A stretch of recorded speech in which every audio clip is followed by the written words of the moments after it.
Vous voulez comprendre la moyenne du comportement des citoyens d'un pays? Regardez leur président. Vous voulez comprendre comment les gens fonctionnent, comment ils réfléchissent, comment ils agissent. Vous voulez justifier comment ils sont si vous avez déjà expérimenté leur présence. Regardez le président. Examinez le comportement du président. Ça se reflète immédiatement chez les citoyens. Le président, c'est comme le père. C'est comme le papa. Quand un papa est quelqu'un de bien cadré dans sa tête, c'est une personne bien dans ses bottes, respectueuse, correcte, sérieuse, ça se reflète chez les enfants. Vous voyez, ça ce sont les enfants de monsieur tel. Ça ce sont les enfants. Moi je me souviens, mon père me disait toujours, il faut chercher à t'associer avec les enfants de papa tel. Il faut toujours être avec les enfants de papa tel. Pourquoi? Parce que voilà, c'est une chose qu'il comprenait depuis longtemps que moi je ne comprenais pas. À l'époque, je pensais que papa voulait simplement faire une restriction autour de mes associations sans vraiment comprendre pourquoi. Mais le pourquoi est simple. Le père est reflété chez les fils. Le président est reflété chez la population. Si c'est une population vagabonde dans la tête, irrespectueuse, regardez le président, regardez son passé, vous verrez des vidéos en train d'insulter. Ah oui. C'est une population sans tête, une population trouillarde. Regardez le président, c'est un trouillard, c'est un peureux. C'est une population qui parle beaucoup, fanfaronne. Regardez le président, il est probablement prolixe ou loquace aussi, en retour. Ibrahim Traoré, nous sommes au Burkina Faso, évidemment. Au Burkina Faso, on a introduit un service communautaire. Service communautaire pour infractions routières. C'est-à-dire, vous faites des infractions routières, au lieu de vous faire payer des amendes en argent, vous faites des services qui bénéficieront à la population entière. Donc, au lieu de faire des infractions, rouler trop vite, franchir la ligne après les feux, conduire comme un malade pour payer des factures ou payer des impôts, enfin payer en argent, on vous fait travailler physiquement. Et depuis avril 2025, le Burkina Faso a instauré le travail d'intérêt général, ou le TIG, comme sanction alternative pour les contrevenants de code de la route dans le cadre d'une stratégie visant à renforcer la citoyenneté, réduire les accidents et alléger la charge du système judiciaire. C'est simple, ok? L'objectif c'est renforcer la citoyenneté, réduire les accidents, alléger la charge du système judiciaire qui en a déjà jusqu'au cou. Vous voyez un principe simple qui fonctionne. Parce que bon, naturellement, si on vous demandait de payer de l'argent, ça pourrait fonctionner parce que l'argent irait dans les caisses du gouvernement.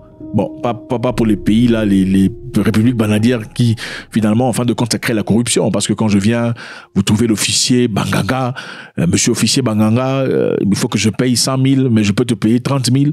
Ça sera pour toi, que ce soit pour le gouvernement. Et en fin de compte, ça crée une corruption. Mais là, on vous montre, l'objectif, c'est pas retirer de l'argent de la population burkinabèse. L'objectif, c'est de créer des citoyens normaux dans la tête. L'objectif, ce n'est pas votre argent. OK? Parce que les gens pensent que la punition ultime, c'est retirer l'argent d'une personne. Non, c'est pas ça. L'objectif, le gouvernement veut créer des citoyens normaux dans la tête. Alors, comment on crée un citoyen normal? Comment on crée un enfant qui, finalement, dans l'avenir, deviendra quelqu'un de normal? On punit l'enfant en accord avec le crime ou l'acte qu'il commet. Dans ce cas, travail communautaire. Qu'est-ce qui se passe?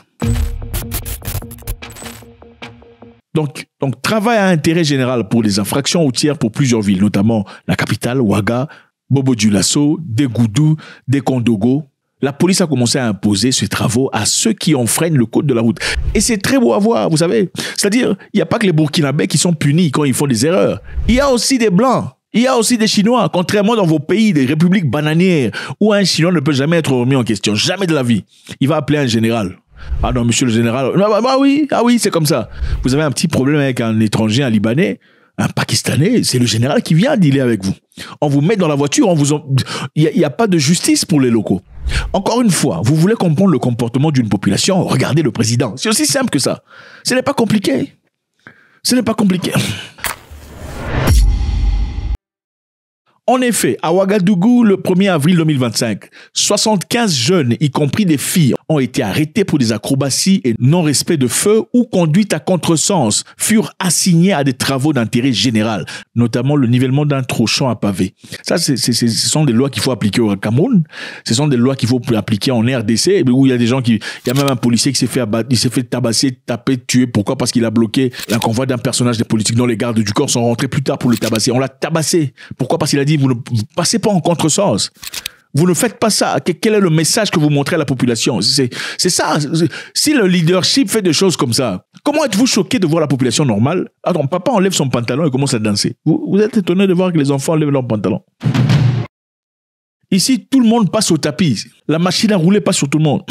À Tinkodogo, 145 personnes ont été soumises aux travaux pour intérêt général. Pour non-respect de feu, stationnement, même surcharge de tricycles.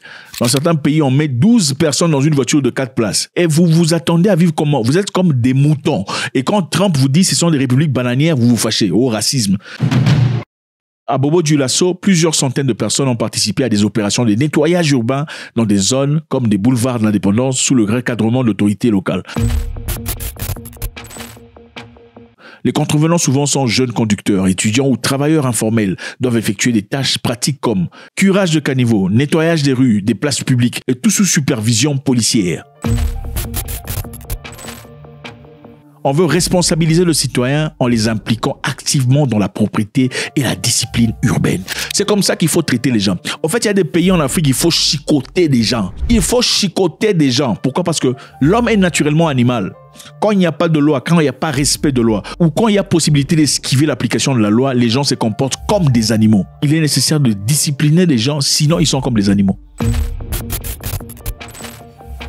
Alors, comment les Ouagalais acceptent cette histoire? Comment ils perçoivent cette nouvelle loi? À Ouagadougou, les Ouagalais ont salué la mesure en qualifiant de juste et dissuasive, en soulignant que le curage des caniveaux rend la ville propre tout en disciplinant les usagers indisciplinés. Bravo! Bravo au président burkinabé. Ça, c'est le genre d'histoire que vous voyez dans certains pays. Même au Rwanda, hein, vous connaissez le Rwanda? J'ai déjà été, vous n'avez jamais été. Le Rwanda est un pays très intéressant. On dit qu'Kigali est la ville la plus propre d'Afrique. Pourquoi? Parce qu'ils sont disciplinés. Comment ont-ils été disciplinés? On discipline les gens d'abord par la force. Même votre enfant, il faut le taper pour qu'il redevienne normal quand il fait des bêtises. C'est essentiel, c'est nécessaire. Au Rwanda, par exemple, on ne jette pas des bêtises, on ne jette pas des pots de bananes dans les rues. Il n'y a pas de sachets ou de plastique qu'on jette dans les rues. Ça crée un environnement humain. Autant on ne peut pas dire que ça finit la pauvreté, mais ça finit déjà la pauvreté mentale. C'est un grand début. On ne peut pas être pauvre physiquement et pauvre mentalement. Bravo au Burkina Faso pour cette idée de discipline qui est très importante pour les Africains. Je l'ai toujours dit dans le passé, je le répéterai encore une fois. En Afrique, on ne peut pas parler de développement sans parler de comportement. Le Burkina Faso a aussi interdit des vêtements de seconde main. Les vêtements de seconde main, pour la plupart, viennent des États-Unis d'Amérique. Vous connaissez ce que c'est, n'est-ce pas? Ça dépend de comment vous appelez ça chez vous. Faites-moi savoir. Comment vous appelez les habits de seconde main chez vous? Ça s'appelle comment? Ce sont ces genres d'histoires qui sont souvent déversées en Afrique. Par quels moyens? À travers les ONG, qui généralement vont dans des maisons, porte par porte, aux États-Unis, disant, vous allez aider quelques singes africains là-bas qui n'ont pas d'habits et tout le bazar. Est-ce que vous avez quelques caleçons, je sais pas, quelques... Voilà. On envoie ça en Afrique. Okay? On met ça dans des sacs, dans des ballots, on l'envoie en Afrique. L'objectif, c'est donner gratuitement à ces pauvres Africains, n'est-ce pas? Mais est-ce que ces pauvres Africains, s'ils existent, en reçoivent vraiment gratuitement? Absolument pas. C'est un gros business de 950 millions de dollars en 2022. C'est ça l'argent qui se font à travers la vente, la revente des habits à seconde main qu'ils prennent gratuitement chez les Américains. Alors le Burkina Faso dit on n'en veut plus. Okay. Le Burkina Faso considère l'afflux massif des vêtements usagés, bon marché souvent exportés par associations caritatives, comme nuisible à son industrie textile locale. Bravo, c'est ça. C'est nuisible. Pourquoi? Parce que quand vous emmenez des trucs gratuits venant des États-Unis, vous déstabilisez le marché local textile. Donc ceux qui veulent se lancer sont en incapacité d'avancer, de progresser, parce qu'il y a une compétition assez forte et à moins cher. Évidemment, celui qui revend n'a pas vraiment acheté les habits là-bas. Il a pris ça gratos. Il peut mettre à n'importe quel prix, déstabilisant ainsi le jeune burkinabé ou la femme burkinabé qui essaie de se... Voilà. Les autorités ont aussi présenté cette mesure comme une manière de retrouver la fierté culturelle et de réduire la dépendance aux vêtements d'associations venues de l'étranger. Ce n'est pas nouveau ça. Ça, c'est une idéologie de Thomas Sankara qui à l'époque déjà parlait de ça. Il voulait que le burkinabé s'habille burkinabé. Voilà, vous êtes là avec la publicité Levi's. Faites la publicité de Levi's. Bon, c'est bien. Je vois le jean avec c'est bien cousu là, Levi's. C'est bien. Mais ça c'est américain, ouais même c'est américain en bas, San Francisco. C'est écrit San Francisco. Qu'est-ce que vous voulez qu'on fasse? Voilà, c'est ça la mentalité. C'est pas acheter des villas. Au fait, il y a des présidents ici qui sont comme des stars. Vous voyez un président, vous vous posez la question de savoir c'est un musicien ou bien c'est un acteur de cinéma. C'est ça. En fait, c'est le syndrome, main character syndrome, le syndrome du caractère principal. Le président devient le caractère principal. Pourtant, ce n'est pas censé être comme ça.